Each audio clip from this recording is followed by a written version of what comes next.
Ma'am. Good evening, everyone. So we are having a webinar today, and Dr. Shalini Sharma ma'am is here. So she is presenting. I'm giving an introduction for ma'am. Dr. Shalini Sharma ma'am is currently working as associate professor in Department of English Language and Literature with PhD in English and SET and NET qualified. She taught in many premier organizations like MS University Baroda, DY College, Patil College in Pune. She has more than 18 years of teaching experience across various streams and courses like have doctorate in English with NET and SET qualifications.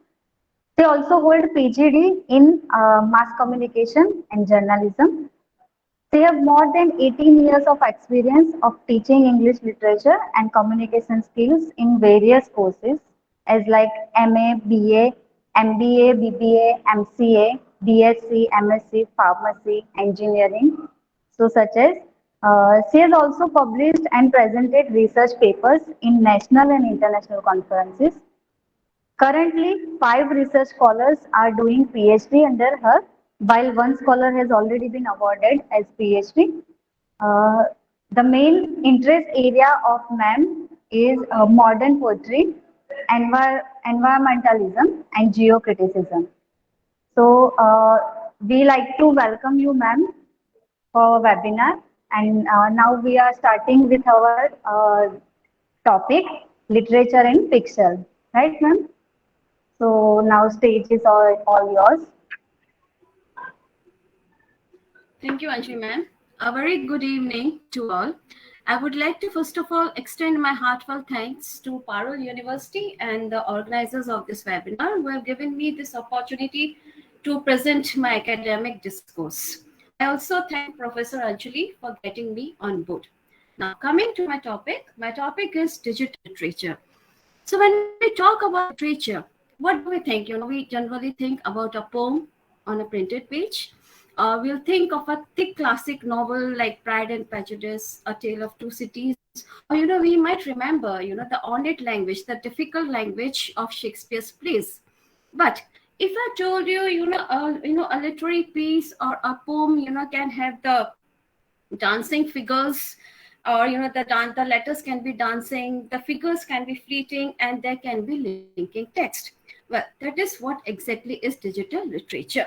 So just let me share my PPT.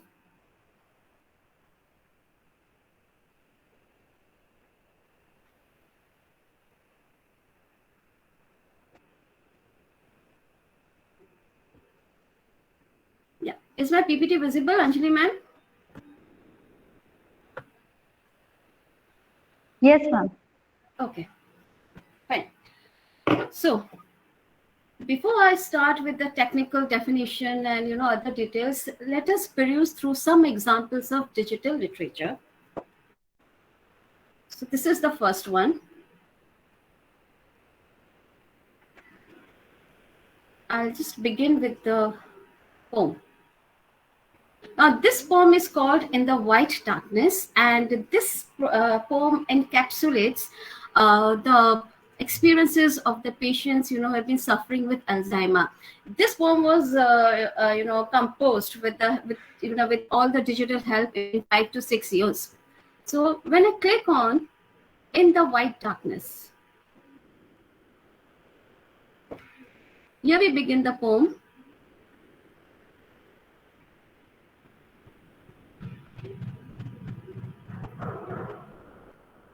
Just a whisper, at least, of the persistence of this memory, this forgetfulness. So, the title itself, The White Darkness, we all the students of literature, they understand the importance of the literary figures. We understand the, importance of metaphorical language. So when we say white darkness, what does it mean? Is the dark embalming? Is the dark peaceful? Anyways, let us go ahead with the poem. So you can see these blinking dots. If you click on the dot, you'll go to another link, another picture. So is it telling something about the psychology of the patient? What is it trying to remember? Let us go to another one. So here you can see how darkness is slowly covering the horizon. So is it the same darkness that actually controls the mind of a person suffering from Alzheimer?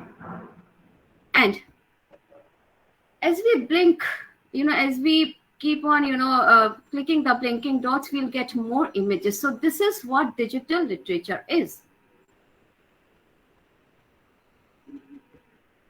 Going to the next one. This is very interesting. So this is a kind of novella, and we'll begin.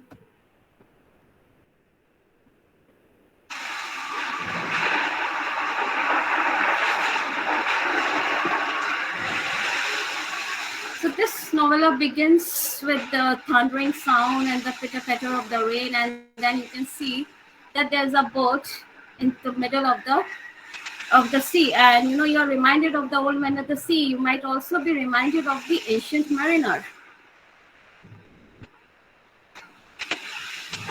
So as we scroll, the text starts appearing. And look at the text. Hugging a beam at the top of the hedge, Meg looked out and her breath stood. The boat had heeled so steeply that all she saw was an enormous wall of black-green water bearing down. Now, let us jump to the different parts of the novella. So this is the third part. It's called Relief. And in the first part, actually, we get to see that on the ship. Okay, there are many people, and many of them, almost they are dead. So what is happening? So what happens when the relief is there?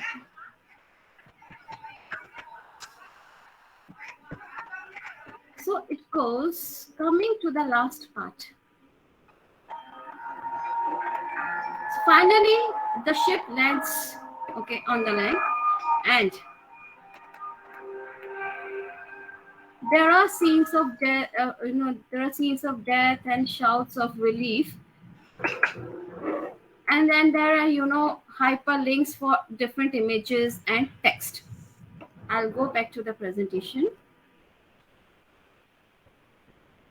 Okay, so this is to just this is just to give you an idea of what is digital literature. Now, what can you how would you define literature? What makes any piece, any text literature? Would you call a YouTube video with text digital literature?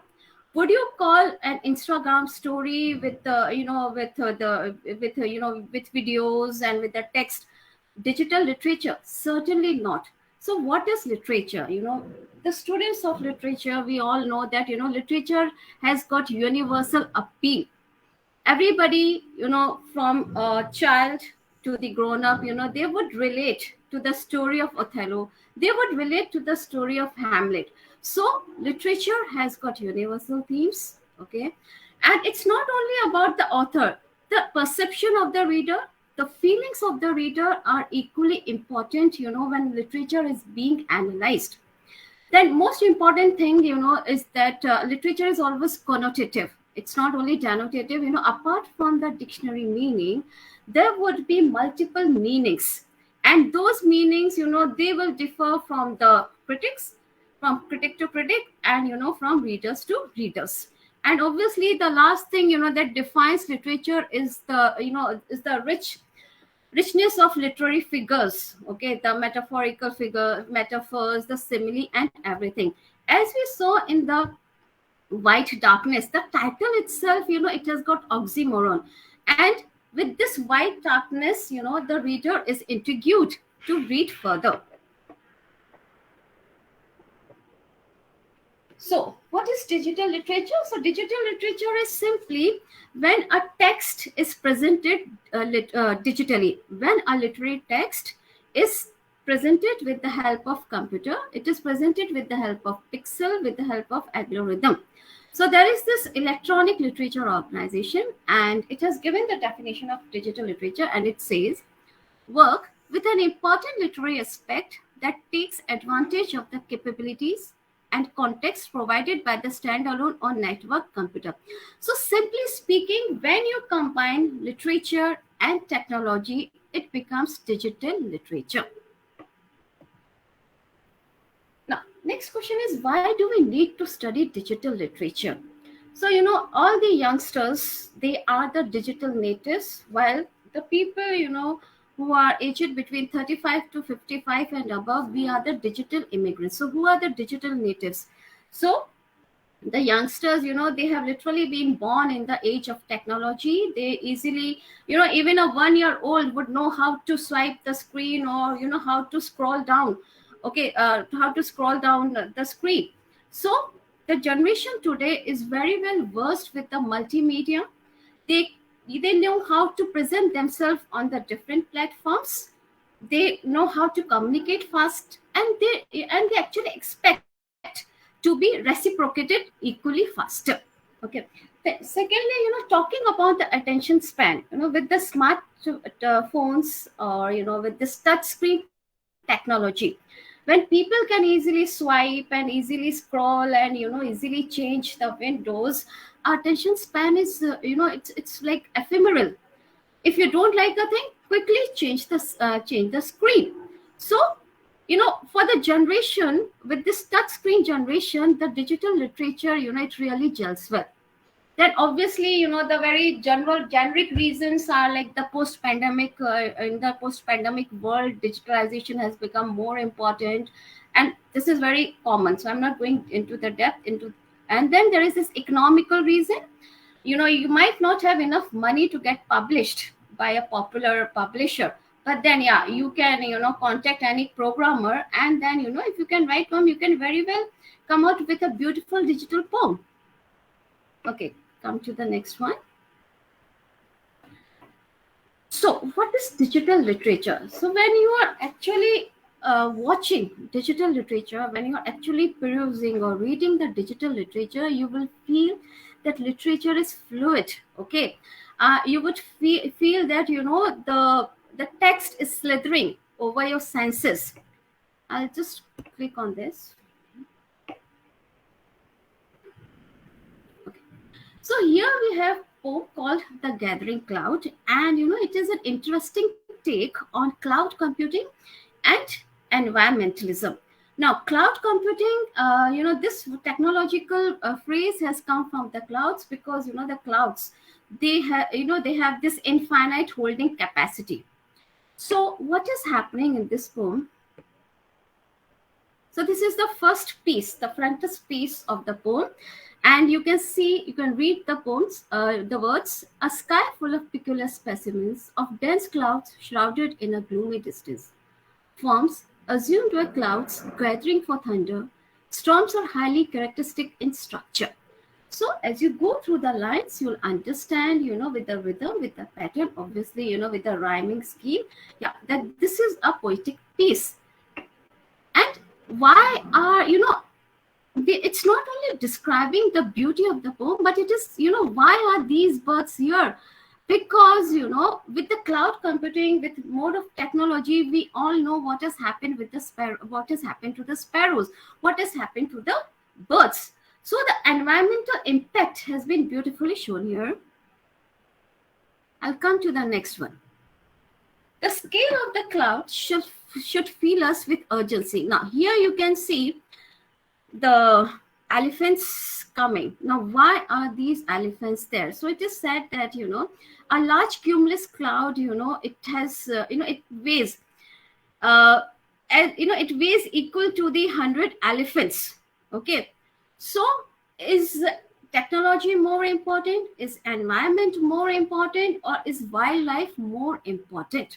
So this is what digital poem, digital literature is. I'll come to the last part. The cloud spreads beyond the edges of our topography of our fears and desires.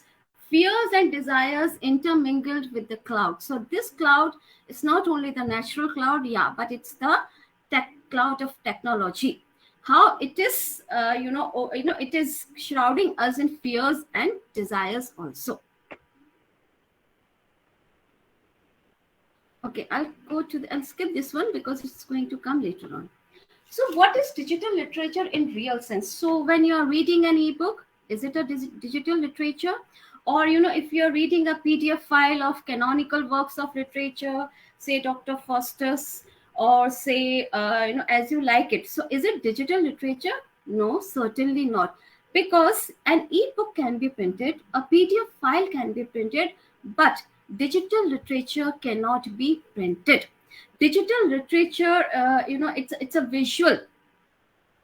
visual sense, okay, and obviously it is made of pixels and codes. An important thing is digital literature is not linear. So what is the meaning of linear presence? So when you're reading a book, you're moving from left to right, or you're moving from top to bottom. So that is the linear movement. But when you are watching a digital literature, when you're reading the digital literature, the movement will be non-linear. As we saw, you can go to any part of the screen and you can click, and the text will appear, or the graphics will appear, or a video will appear. So that's the difference between linearity and non-linearity. Okay. Obviously, when you're reading an ebook, it's been written by some writer and there is no control of the reader.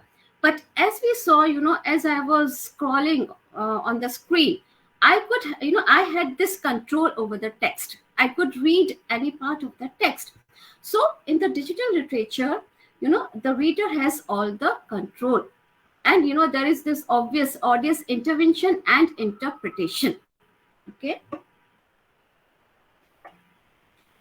Previously, we just had text, and now we have hypertext. So in hypertext, you have got these hyperlinks, and these hyperlinks, they take you to the different ethos, they take you to the different text, they take you to the different part of the story. Okay. And it's literally, you can be your own Alice in Wonderland. So when you are playing any digital literary text, like Alice, you can wander around in that world. So I'll go to this interesting piece. So this piece is called The Mall. And as you click on these rectangles, these rectangles, they are going to take you to a different part. So from here, you go to the main, there is this railing outside the mall, and then you can see the poem associated with it. A yellow and paper dress does not hide her obsession with curvatures and right-angled glass. Flora, green and cut, carpeting the view between those eating and those weary of the giant woman bitter, and those who do not shop enough. So there is this amalgamation of shopping. There is this the feelings that you get when you see a beautiful woman on an advertisement board. Okay, now let us go to another part. See, each light. So this poem is about light. We'll go to another part. So there is this crack here, and when building the mall, the first owner hermited away gold within the walls, hiding his savings from robbery and taxation. His children, near destitute, use hammers and steel toes to find their inheritance. So what a beautiful take on capitalism. Okay, on how a man would have tried to hide his money. Again, you can go on, and it is said that this poem is having 900 links, hyperlinks. Okay.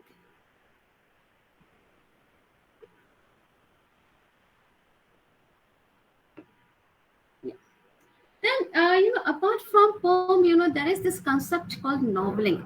So what is noveling? Noveling is when it is the digital fiction. So when you're writing a novel, it's just not the text. In the digital literature, in the digital fiction, you are actually going to insert the design elements. Okay, there will be the text, the video, the sound, the graphics, and like the small videos and all.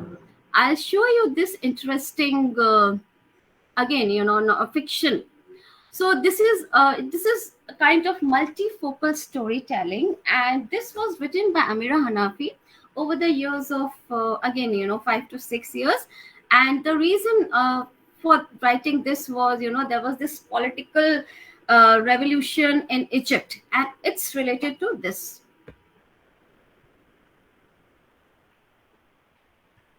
So when we click on a word, we go to another word, okay? And then you can read the story behind it. Okay, 1 minute. Then there is this, if I go to Civil War, another chain of stories. Another chain of stories. So, you can keep on reading, and there can be an interwoven text. Okay, so this is exactly an interwoven text where, you can read as and when you like. Okay, and you can skip some parts, whatever, whatever is fascinating you, you can just click on that. Okay, fine. Let's go to the slide. Okay, so what is happening in this? The users, they are clicking on the word to learn the story, and this is actually available in both Arabic and English. Now, again, pixel poetry. It's a confluence of poetry and technology. How a poem, can be more evocative, can be more expressive with digital technology. You'll get to see here.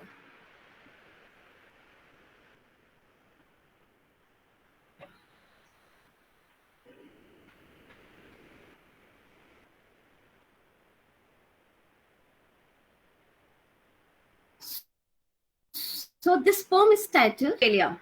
New South Wales ink seeps topographic features, terraforming Australis, etching names, places, people, re-indexed SGIS data. Okay, so this poem, it was written in response to another poet, and she had written about how she's proud of Australia.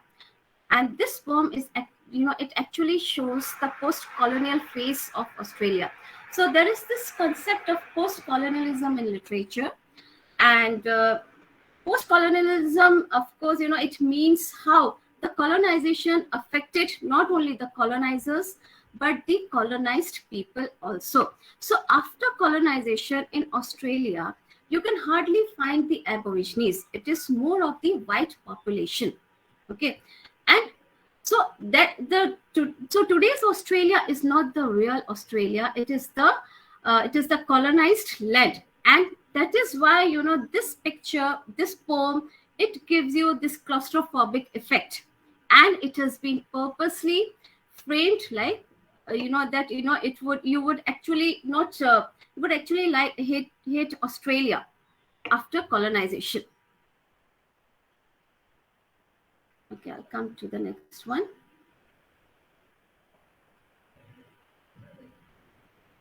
Okay, now we have an interesting take on poetry. There is this Alexa poetry. So we all know who is Alexa.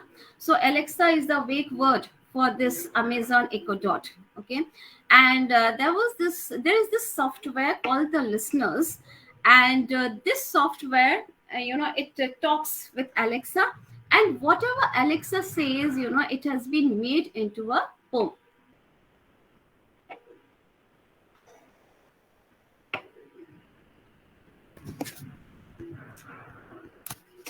Okay, we'll listen to there is an audio text of the poem. Alexa, ask the listeners. Welcome. We are listening to you. Insofar as we are with you, it is a pleasure. It is such a pleasure. It is a pleasure to be with you. Always. Always. A pleasure. You may always tell us to continue or go on. You may describe your feelings by saying the words, I am overwhelmed by, and then one of the 9 affects.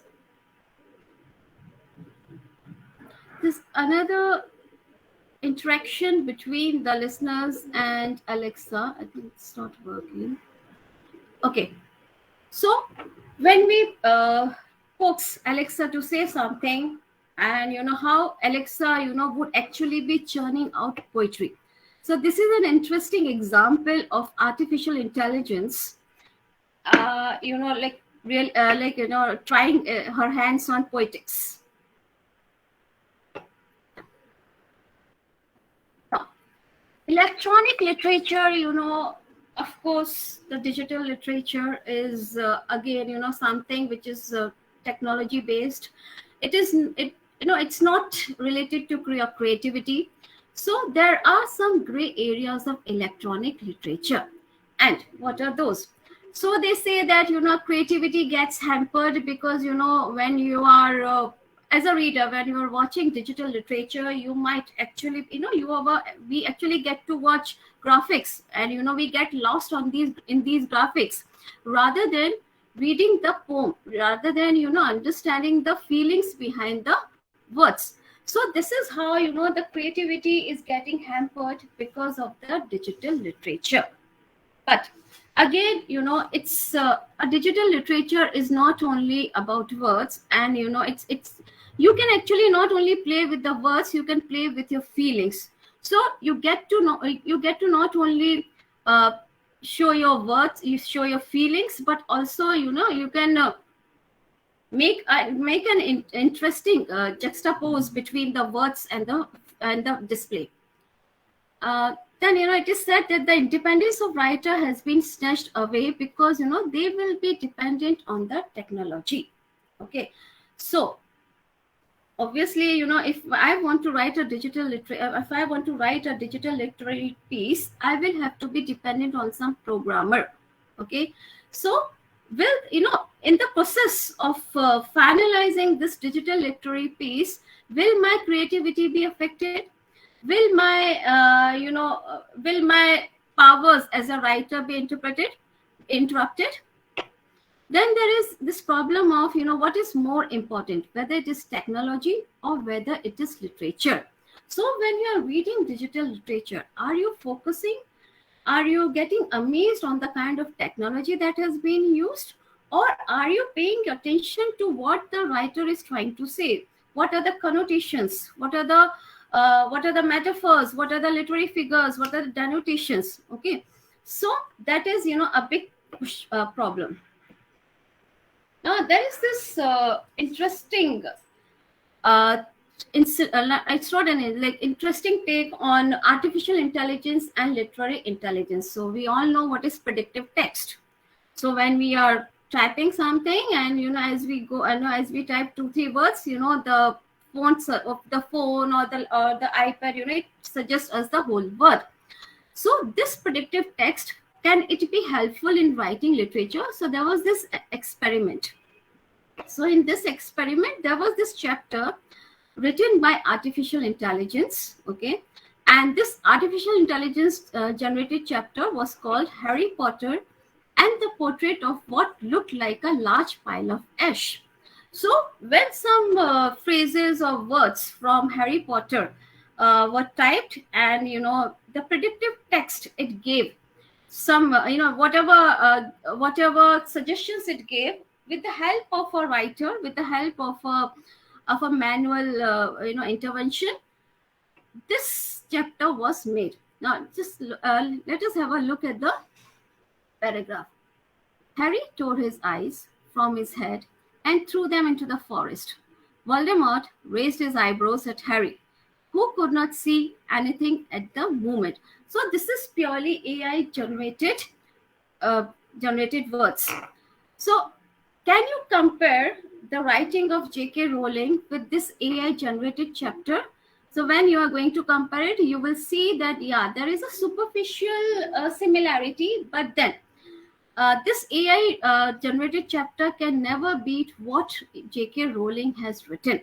So in the end, whether it is digital literature or whether it is printed text, it is the author, who is going to always have an upper hand. Okay, and like AI has replaced many employees. So many jobs have gone because of AI.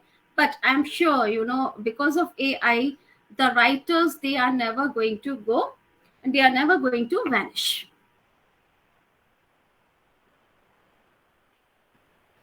Okay, so digital literature, it has its own pros and cons, and it's a new field. People would be very, they would be, they will think twice whether they should venture into digital literature, whether they should be writing any piece digitally. But in the end, what we have to understand is that, it's all about feelings. In a digital literature, when a graphic is there, when a video is there, or when a sound is there, it is always, it is in always in accordance with what the writer wants. It is how your feelings are being expressed. The thoughts, the feelings, the emotions are more important. Okay.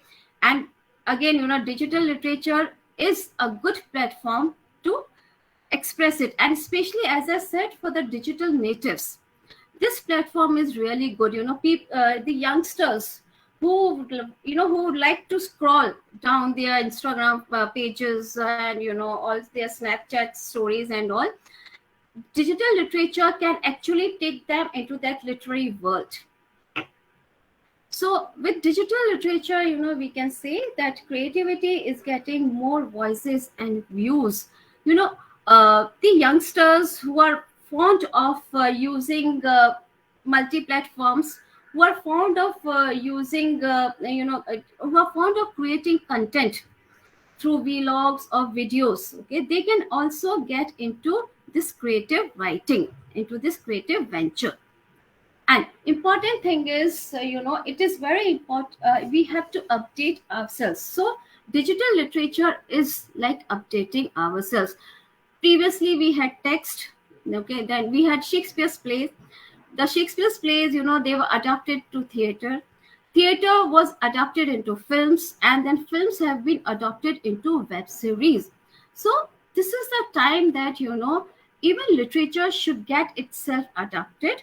Okay, and it should get a novel and renovated look through digital literature. And there's this interesting take by Shakespeare. When Shakespeare, if Shakespeare was there today and he would be sitting on the computer, he would be just saying that when your computer puts the dotted line under humus std have what will happen?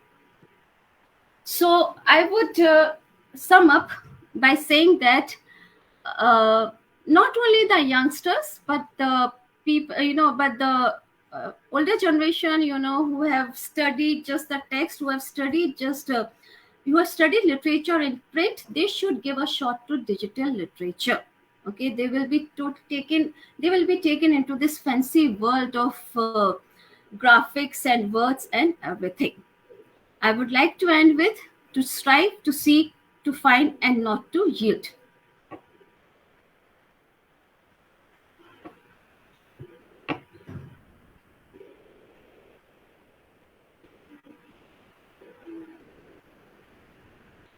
Yes, Anjali ma'am, if there are any questions.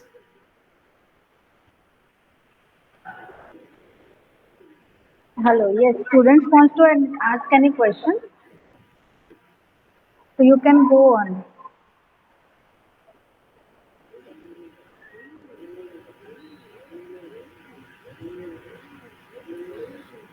Yes, hello.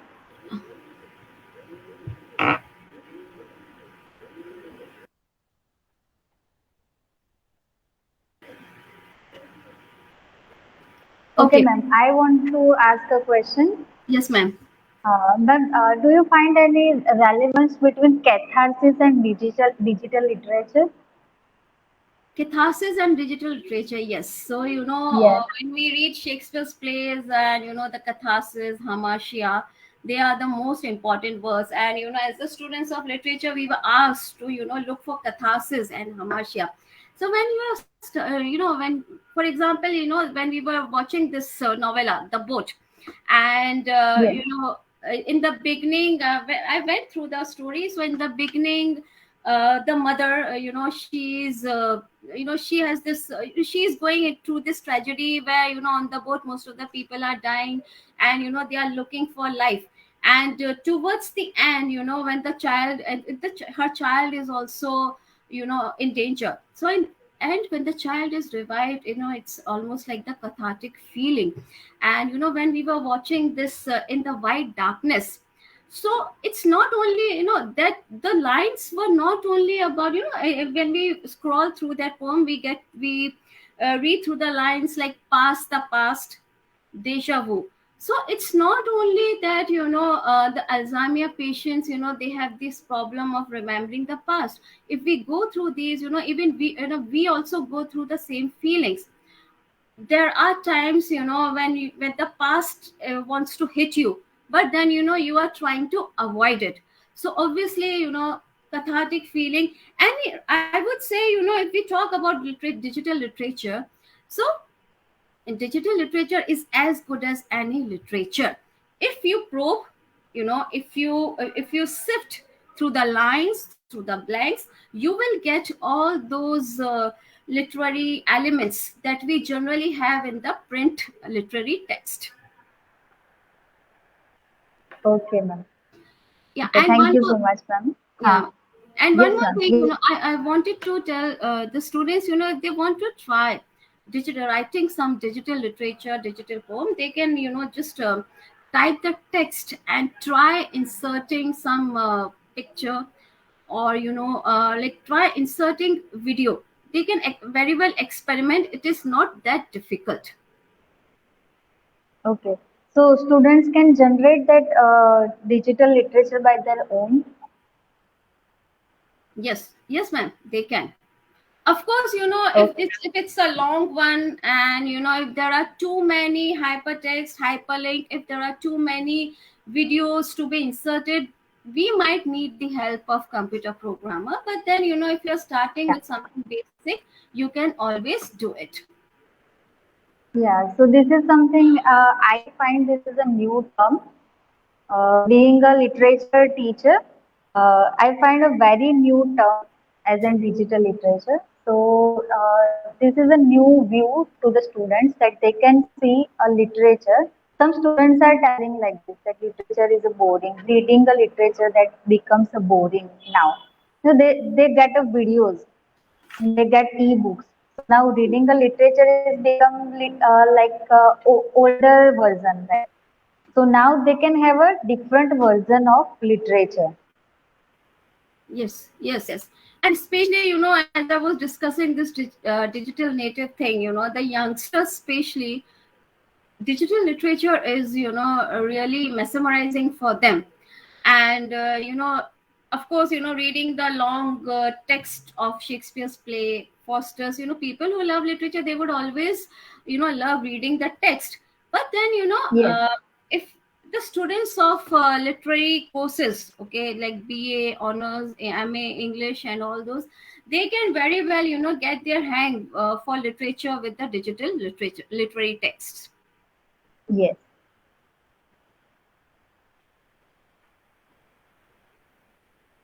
Okay, ma'am. Any students wants to ask a question?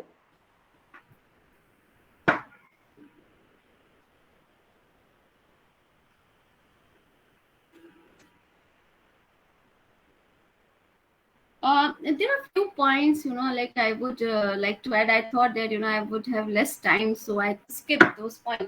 So, when you Okay. are making this digital literature, so it's like any other social media. And so, in social media, who has visited your profile, how many views you got, how many likes you got. So same thing, generally happens with digital literature also. So when you are floating any digital literary text on internet, you are obviously going to get, who has visited, who stopped, okay, in between, who did not read your whole text.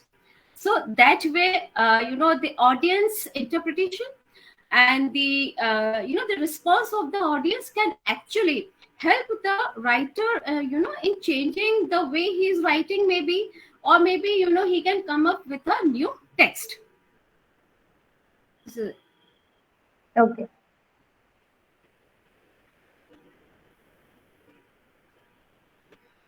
Okay. That is true, ma'am, because it creates an interest of the young generation. yes. Um, there is this interesting story about there was this in Ireland. There was some Ireland has always had the problem with its with Britain. So in Ireland, a dramatist had written a drama, but and in those days, in the days of Shakespeare, when that play was being that play used to be enacted on the roads, and the characters themselves, they would go and interact with the audience. And while interacting with the audience, the characters, the writers, the director, they would come to know what is lacking in the story, because it was the story about revolution. The drama was about revolution.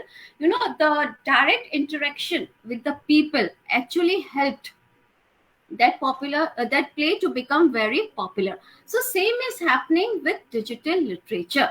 All the interaction with the reader, okay, with the audience, can actually beautify our text more. Yes, ma'am, that is true.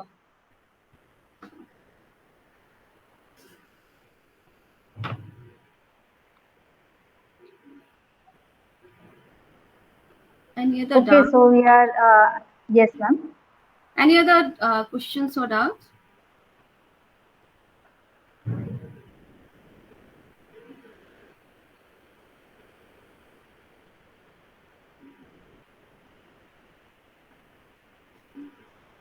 Yeah, one more, just a small piece of information. There is this electronic literature organization, and they keep on floating or publishing, the collected, the editions, okay, the collected editions of digital literature, and from there, you can get the different piece of digital literary texts. Okay, electronic literature. Yes, Electronic literature organization. organization. Okay.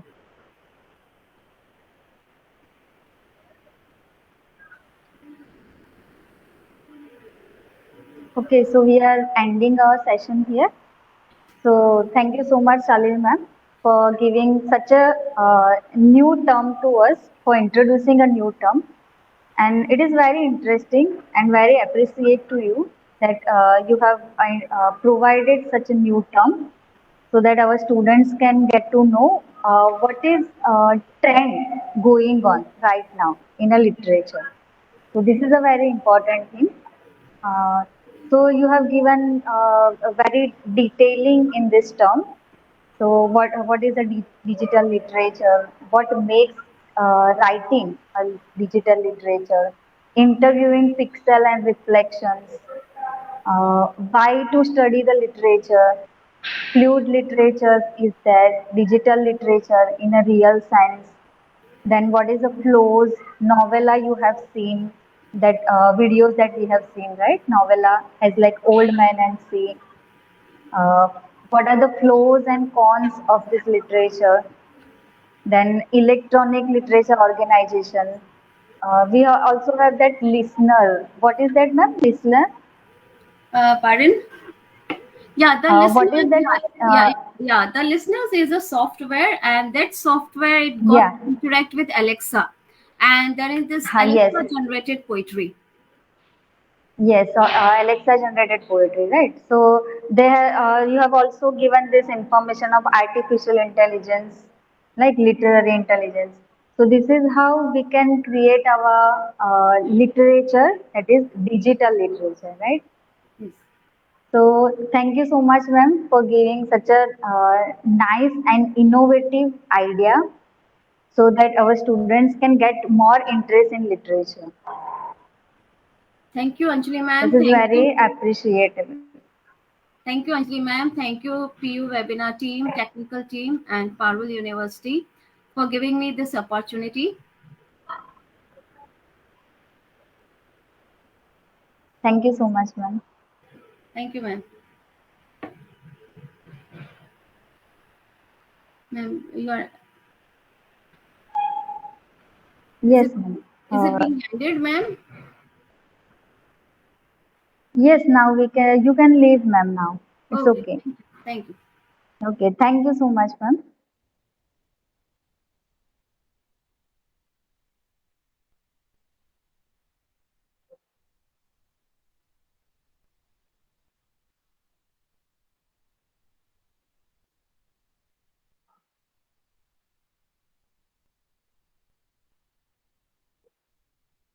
Hello, sir.